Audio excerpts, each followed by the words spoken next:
What is going on, guys? My name is Will. You can call me Tay. And if you missed my last day from yesterday, we did so much in the park and really did a lot more of a walkthrough through the Winterfest event that I'm going to do today.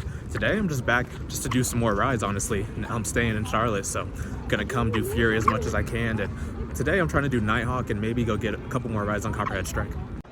It is drizzling a little bit again, so I'm really hoping that that stops because that front row ride on Fury while it was drizzling, while it was a nice night ride, was kind of crazy.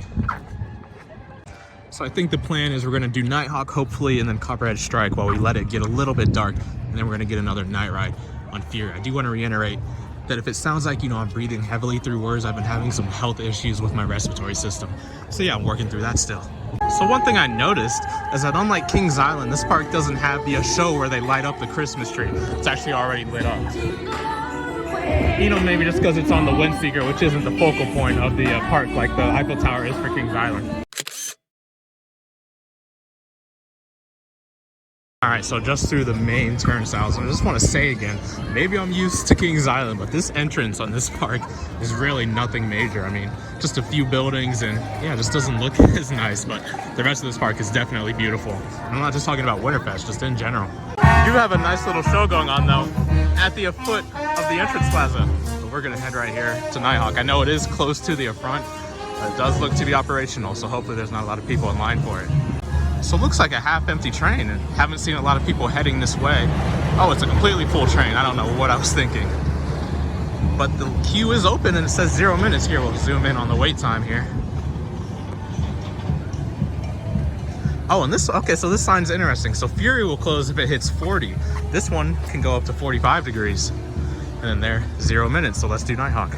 So it is raining a little bit, and so I figured if there's any rides I'm gonna do in the rain, it's not gonna be the one where I'm staring straight up at the rain as I'm going up a lift hill.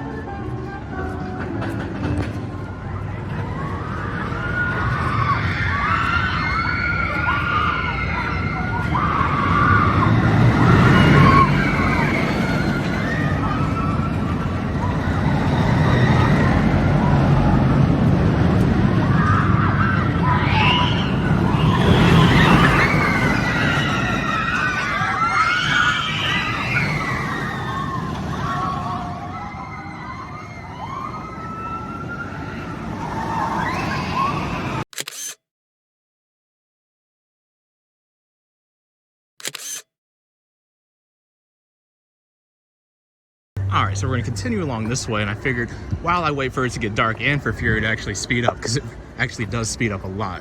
If you saw yesterday's vlog, you'll really see how slow it was going as soon as it started compared to how fast it was going towards the end. But I'm going to hop on Afterburn. We'll do that in the front as I did that in the back yesterday, and then, yeah, hoping to get 2 more rides on Copperhead Strike to make it 5 total rides on that on my trip here.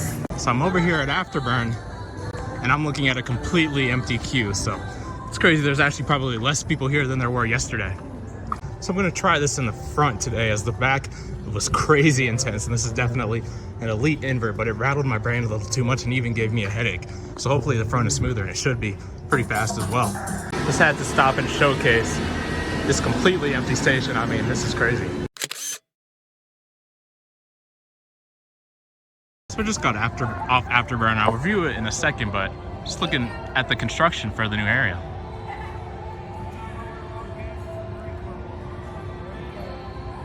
Aeronautical Landing, I believe it's called, as we see Copperhead Strike going. That's where we're gonna head next and hopefully get 2 rides on. After walking on this, really don't think there's that too many people here, so hopefully we'll get our 2 quick rides on that.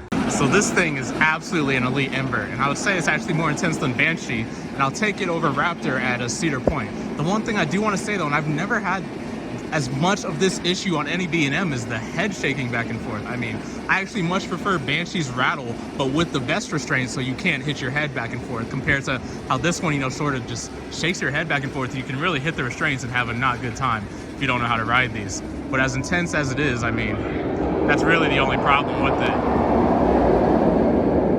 As we hear that classic B&M roar. Some of the whip on some of these inversions is crazy as well. The 2 inversions right after this are just absolutely insane. You completely whip through them. Yeah, we're gonna head towards Copperhead Strike. Like I said, definitely an elite invert. Just wish it ran a little bit smoother. Honestly, it might be one of my favorite inverts if it ran smoother, especially this corkscrew right here.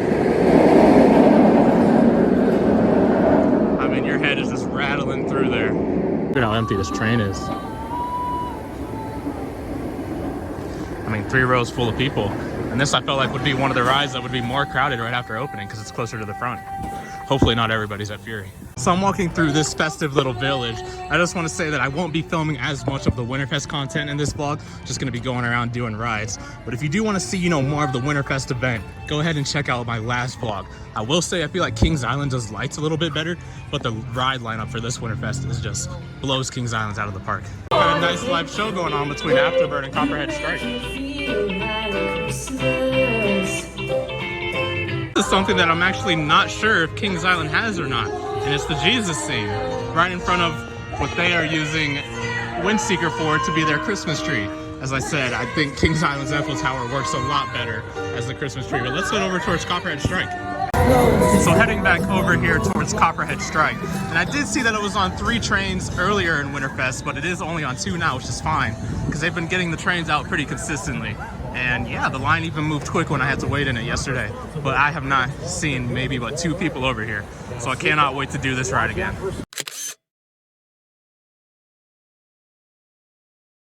So, as this goes over me, completely nobody in the queue again. So we should be able to get our 2 front row rides. I know a lot of people really love that Cedar Fair is doing the theming route with, you know, the queue of Orion and of course this queue and Twisted Timbers, which I've also seen. I really don't care about theming that much. I just feel like theming doesn't make a #1 coaster #1. Like Voyage, my #1 doesn't have a lot of theming, and neither does Steel Vengeance, and Lightning Rod isn't great because of the theming. It's great because of the airtime.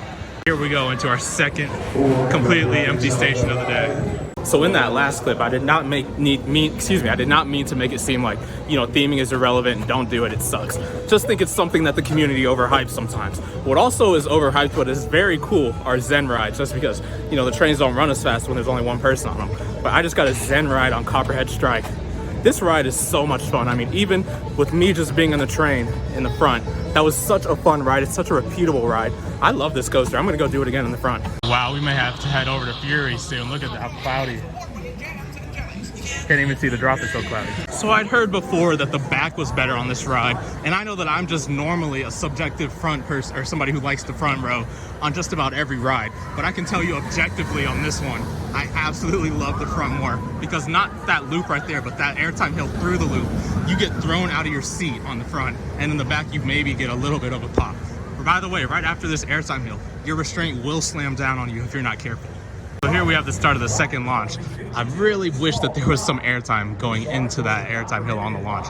If you see back there though, there's a sharp airtime hill before the launch where you get a great pop. And then right here, this double up, I really expected to get some airtime on. But I will say you really don't get any. It's just kind of crazy how slow it feels like going over this airtime hill. Like you don't feel like you're gonna clear that stall afterwards at all. Then you get some great hang time on the stall. Just a great overall coaster. They do have quite the queue set up for this ride. In fact, I'm actually glad. I couldn't imagine waiting in all this. I'm sure this line almost moves like Mavericks, just with how the smaller trains are. This JoJo roll right here actually is my favorite inversion, just because of all the hang time filled inversions this has, other than that corkscrew. And actually the corkscrew is really the only one. You don't get much on that second loop either, but that JoJo roll just has so much hang time. And if you get some space, you literally feel like you're falling out for the whole time.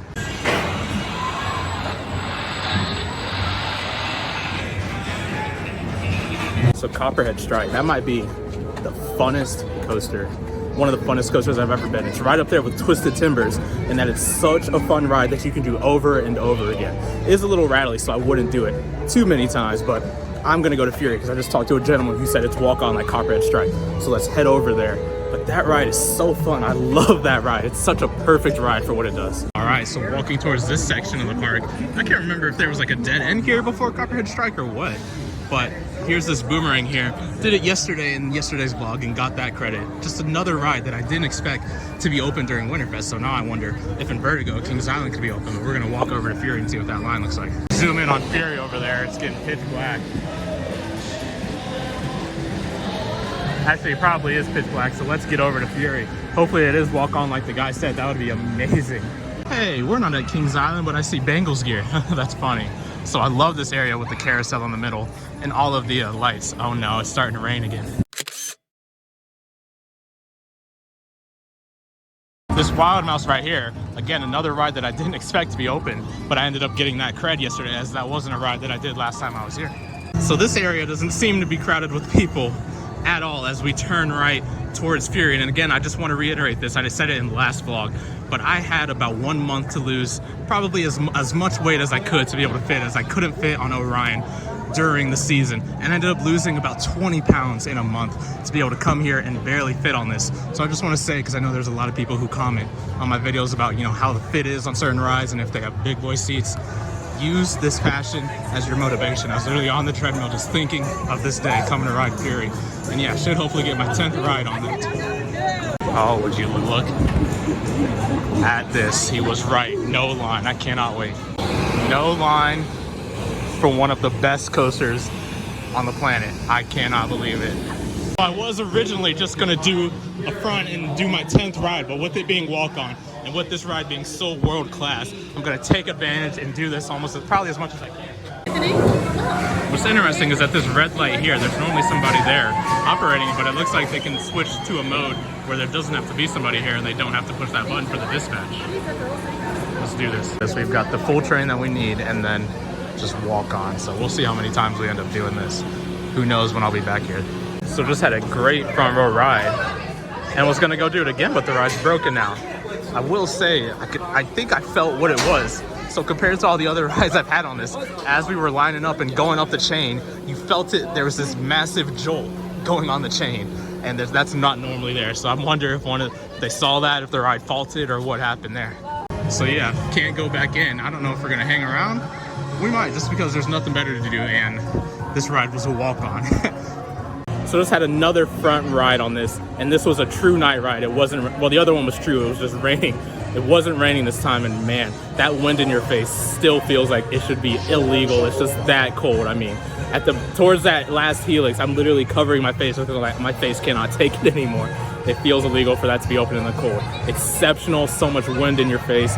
Got some awesome air on those last 3 hills. That reminds me of how the ride used to be. Although I'm still wishing, or I still feel like I remember there being more airtime on the treble clef element. So I'm not sure if I'm either remembering that wrong or if it's just because it's cold. But like I said, the last 3 hills felt like it was running normal. And like I said last vlog, I prefer Orion's last element, where it sort of does that same treble clef element and you get that airtime just because it's lower to the ground. So I actually can't see if I see maintenance up there, and it doesn't look like anything's going on. So a rare occurrence. We got a B&M down. I know Orion goes down all the time, but I know that one is just a lot newer. I didn't expect this one to go down. So yeah, maybe we'll go grab a bite to eat. So Ricochet just closed as well. Not sure what's going on with that. So we're gonna head over here to Chickies and Pete's. I know there's one at Cedar Point, and I had the cheesesteak there, and I wasn't a huge fan of it. I'm really only getting a snack because I'll be eating Zaxby's for dinner, which we don't have in Ohio, so I'm excited for that. So even if it's not good, you know, not too big of a deal. I don't know if you can see over there, but we could watch the game if we wanted to. So I'm seated where I can look at Fury and see if I see that start running. And yeah, good thing this is just a snack, because you used to get, at least at Cedar Point, you get a full sandwich and fries, but here it looks like you just get a half. All right, so I did see Fury send 2 trains. By the way, that food was average. One thing that I feel like this park really needs is some better food. Now, the barbecue place did have some rotisserie chicken, or not the barbecue place, but the place I ate in yesterday's vlog had some rotisserie chicken, which looked pretty good.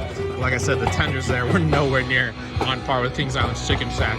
So hopefully they get like a chicken shack in the future, or you know, a full barbecue spot like Coney Barbecue like we have. We got a nice show going on right here. Actually, I walked right by this and there was, because there's nothing going on, but yeah. So the ride is going up the lift hill, and they just let people in the queue. So let's go ahead and get some more rides on this. Probably gonna do 1 in the back and then 1 more in the front for an even 12 rides. So from here, we can see that the station is actually almost empty. So let's go ahead and head on. If there's space in the front, I'll probably end up doing that again. But yeah, let's head back on. So just came off of a back row ride, and there's still no line. So I think we're gonna go for more than 12 rides. Let's go for 15. But in the back, that wind is a lot more manageable. And I did want to say this in this vlog as well, because I said it in the last one about this and Copperhead. There is a vibration, and especially on this one because you're going so fast, I feel like you can feel it a lot more, but still an amazing ride. I got a little bit more airtime in the back on that treble clef, but again, I still think I definitely prefer Orion's version of that. So yeah, enough said. Cannot believe it. how exceptional this ride is. And I did this 6 times when I did it in the summer. I did it 3 times yesterday, and I'll probably end up matching that 6 times in the summer today and reach 15 rides. So interesting, that might stop my marathoning in the front, but he said he has to make it as front-loaded as possible. And I'm guessing that's just because that's where all the people are. There's nobody in the back. I said, can I do 8 again? And he said, no, we got to front-load it, so it makes sense. So the station is full. There was a little bit of a stairway as I was going up the lift hill, but who knows when I will ever be back to ride this exceptional coaster. And I got to say, I actually am happy I got that Row 2 ride, because I don't have the wind chill wind in my face that's almost distracting me from the elements, and I was actually able to feel the airtime and all the elements, and yeah, I won't complain. Front row is definitely the way to go, but it's just so cold during Winterfest that I won't complain about a Row 2 ride. Hopefully we get another front row though in our last 3 rides. So I'm in Row 1. And I'm gonna get a middle seat. I actually have only done the outside seats today, so I'll get a middle one. I mean, these are the nights you live for. As an enthusiast, I cannot wait.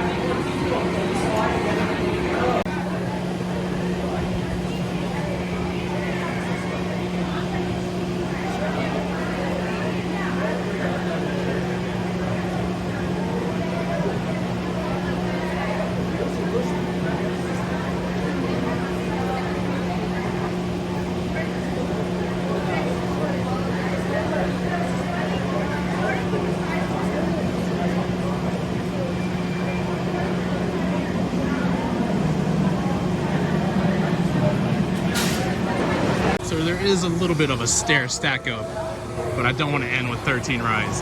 And I don't know if I like this or Railblazer more for my favorite all steel roller coaster. I mean, this might be right there behind Railblazer, which would make it my number 3 or my number 4 ride overall. This thing is amazing. And Voyage is an awesome coaster. Honestly, my whole top 5 could be my number 1. They're just that good. But yeah, let's get 2 more rides in. Actually, since I just got off the front and this ride was exceptional, I feel like that's a perfect ride to end it on. And, you know, I don't want to risk going through and not getting in the front. So we'll see what else there is to do. Just as I'm walking away, really got to hand it to the crew there. Even running 1 train ops, that train is barely in the station. They're doing an excellent job. Also, during one of those rides, the ride operator said this is the tallest lift hill coaster in the world. And now that I'm thinking about it, that probably is true, because the only rides that I think would have been taller were Dragster and King Dakar, and of course my baby Dragster is now inoperable, and who knows what will happen to it. So I love the way some of those elements are shaped. Like every time you sort of do a rapid twist on that ride, you get airtime, and it's sort of weird. And I can't remember who it was, In the Loop. I saw a documentary where In the Loop noted that, and I was like, you know what? Now that I think about it, that's definitely what you're getting on those. And then it's crazy, on some of those turns, especially that first one, you get that whip out, and then you hit some high G-forces as you actually do the turn. So just an amazing ride. So one thing that I wanted to do yesterday, but it was closed, was this observation tower. And it's open today, and it doesn't seem to have a long line. Or I'm sorry, it wasn't closed yesterday, it had a long line. So yeah, let's go ahead and do this. I mean, there's 2 people in the entire line. So that's awesome. Can't wait to get some aerial shots.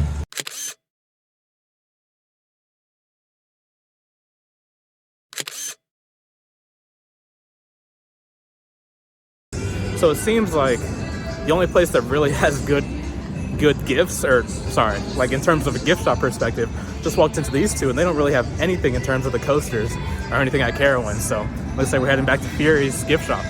So I just came back over here for the gift shop, and yeah, I did not expect to see it be walk-on again. So let's go ahead and get our 2 last rides. Here we go. And you know, we got a front row ride, and that's really how I wanted to end it off, just because that was a great ride. But we'll see what we get for these last 2 rides. I just hate to stop on an odd number like 13. So we got Row 2 for ride number 14. So that was ride number 14 in Row 2. And I said this, I feel like it's happened 1 time, maybe 2 times on Orion. I don't know if this thing is just warmed up to the point, or maybe, I don't know what happened, but going into I forgot the name of the element.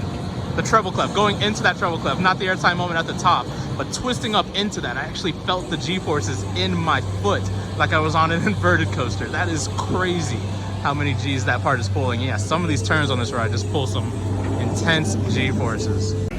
Ride number 8, or excuse me, Row 8 for ride number 15. So I'm gonna try to come around again, see if I can get the front.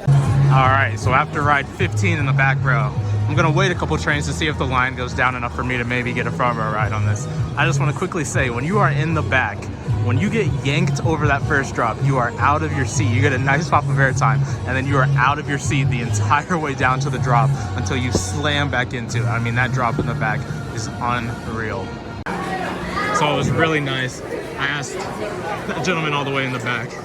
He was gonna take row 8 anyways, but there's a pair of 3, so I get row 1 for my 16th ride. After this, I'll be happy to leave.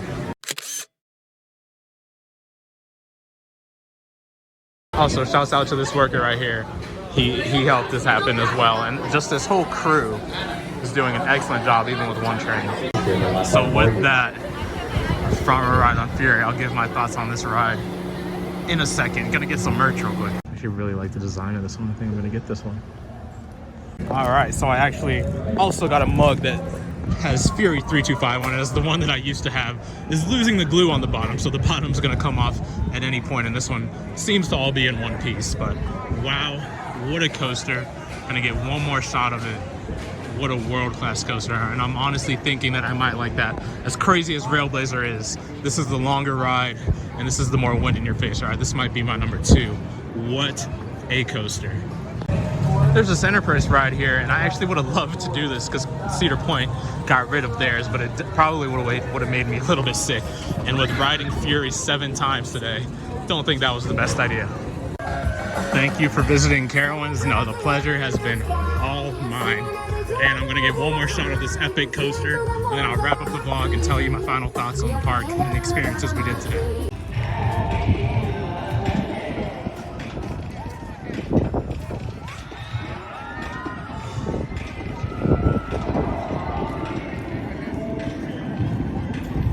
That turn pulls some G's.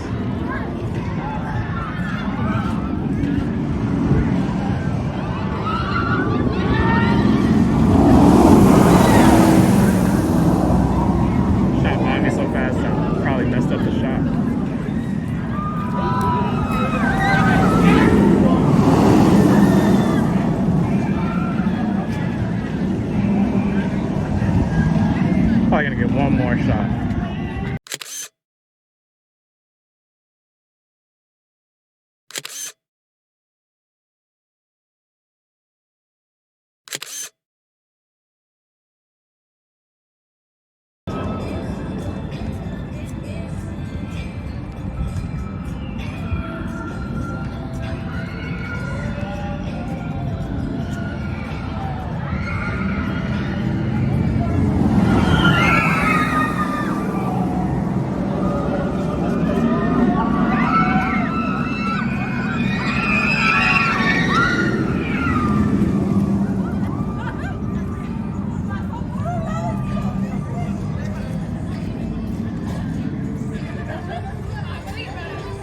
So we started the night with the front row ride on Afterburn and Elite Invert. We then did 2 walk-on rides, 1 Zen ride. Other one would have been a Zen ride, but I had a guy next to me in the front on Copperhead Strike. What an excellent ride. That is just such a perfect addition. It does exactly what it's trying to do so perfectly, and is one of the funnest rides I've ever done. And then ending with, what is that, 7 rides today? 16, yep, 7 rides on Fury 325. Probably my second favorite coaster. What an insane ride. But yeah, that is gonna wrap it up. If you wanna see a lot more of the Winterfest events and some of the other coasters I did in yesterday's vlog, be sure to check out that vlog. Just what a park. My name is Will. You can call me Tate. I read every single comment I get, and I will see you in the next video. Also, for those of you who might be like me and who don't have Zaxby's in your hometown, there is one approximately 4 minutes from Carowinds. In fact, I can see the park still when I pull around here. So just an FYI, because I love Zaxby's. I got to try it while traveling. Can you catch me now? Oh.